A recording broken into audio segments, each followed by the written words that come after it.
Assalamualaikum warahmatullahi wabarakatuh. Selamat datang di channel Kembang Setaman bersama saya Widya. Kali ini saya akan mengisahkan beberapa kisah nyata. Tanpa berlama-lama, yuk kita dengarkan ceritanya.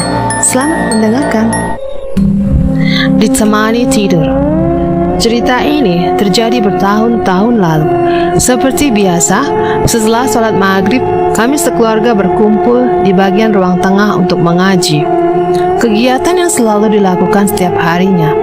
Tapi saat itu, karena sebab diganggu kakak, aku merajuk dan tak mau mengaji. Dan itu terjadi 3 hari berturut-turut. Ibuku sudah mencoba untuk membujukku dan menyuruhku mengaji. Tapi karena waktu itu aku sangat marah, aku lebih memilih diam dan tidak mau membaca Al-Quran yang sejak tadi terbuka di depanku. Ibuku pun sempat berkata bahwa bila orang tidak mau mengaji akan berteman dengan setan. Anehnya, pada malam ketiga, apa yang dikatakan ibuku benar. Waktu itu tengah malam, sekitar jam 12 malam, aku terbangun ketika menyadari tak lagi memakai bantal. Padahal aku bukan tipe orang yang banyak gerak ketika tidur. Saat itu aku melihat ke samping kiriku. Ada kakakku di sana tertidur dengan nyenyaknya.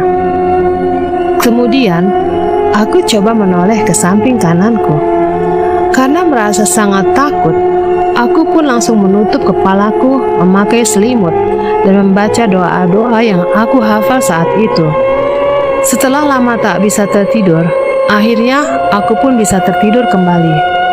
Paginya, saat bangun, aku bertanya pada ibuku, apakah ada tamu yang menginap di rumah dan tidur bersamaku?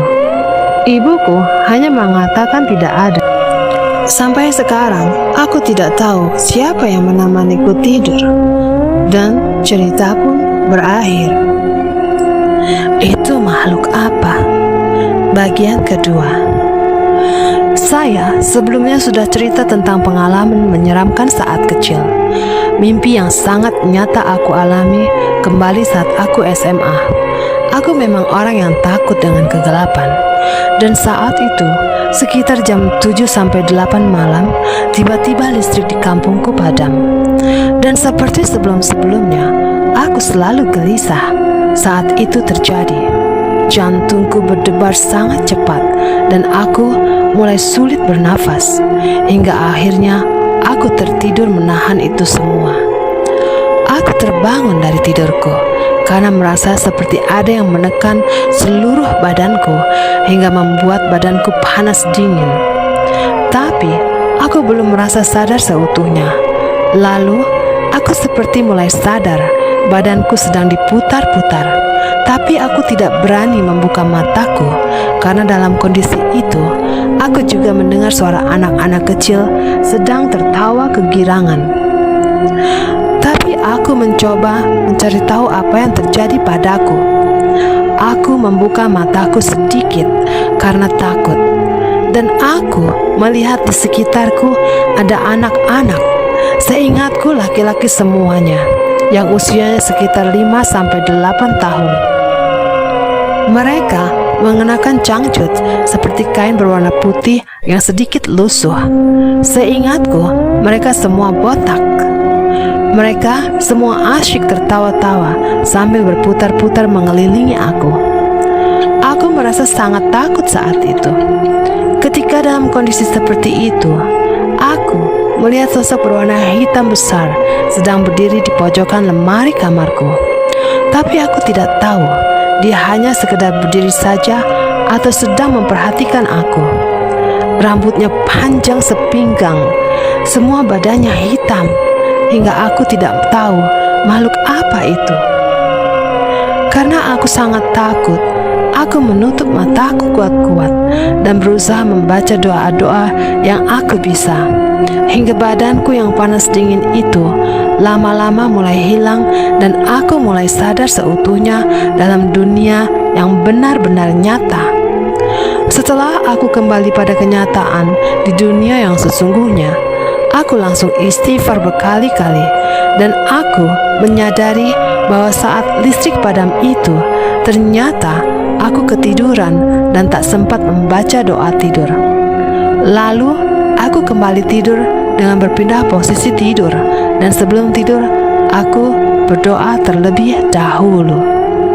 Dan paginya aku berangkat dengan fresh dan berangkat ke sekolah, dan cerita pun berakhir. Renovasi rumah kosong. Hey, aku Mei. Ini postingan pertamaku. Aku orang yang peka terhadap mereka, yaitu makhluk goib. Bukan indigo, mungkin karena aku gak sepenuhnya melihat mereka.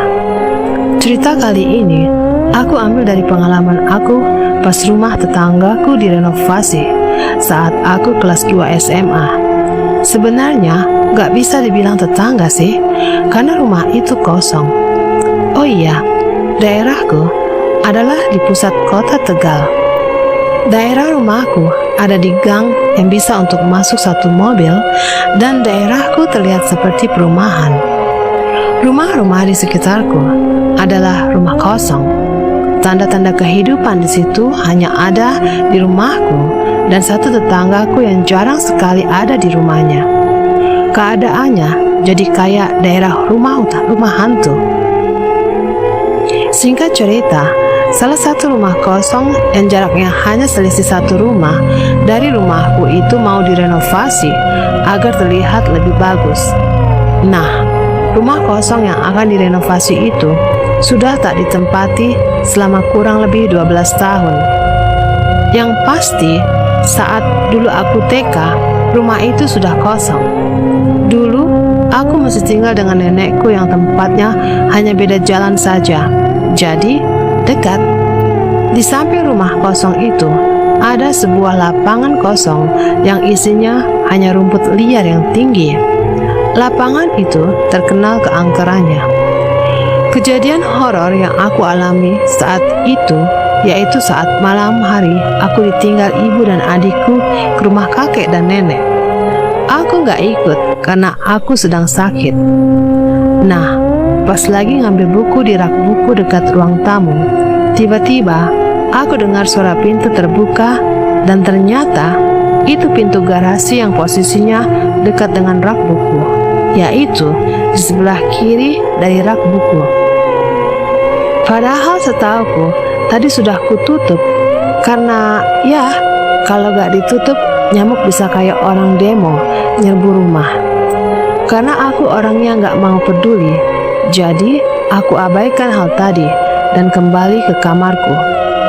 Di kamar, aku lanjut buat tugas sekolah yang lusa akan dipresentasikan. Jadi anteng deh aku di kamar. Pas lagi hening-heningnya, tiba-tiba pintu garasi ketutup lagi. Aku tahu karena pintu garasi mengeluarkan suara. Kenapa aku tahu itu tertutup?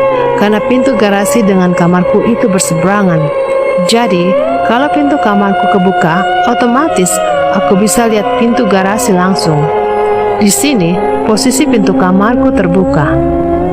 Duh, jangan diganggu lagi deh, ujarku, karena ya, aku udah lagi sakit dan harus menyelesaikan tugas sekolah. Jadi, kebawa emosi juga dijahilin gitu. Tiba-tiba, ada suara Mbak Kunti ketawa. Otomatis aku terdiam mematung sejenak dan masih mikir sih, itu beneran suara Mbak Kunti kah? Dan setelah sadar itu benar suara Mbak Kunti, aku langsung telepon temanku untuk datang ke rumah. Ceritanya gak berakhir di situ.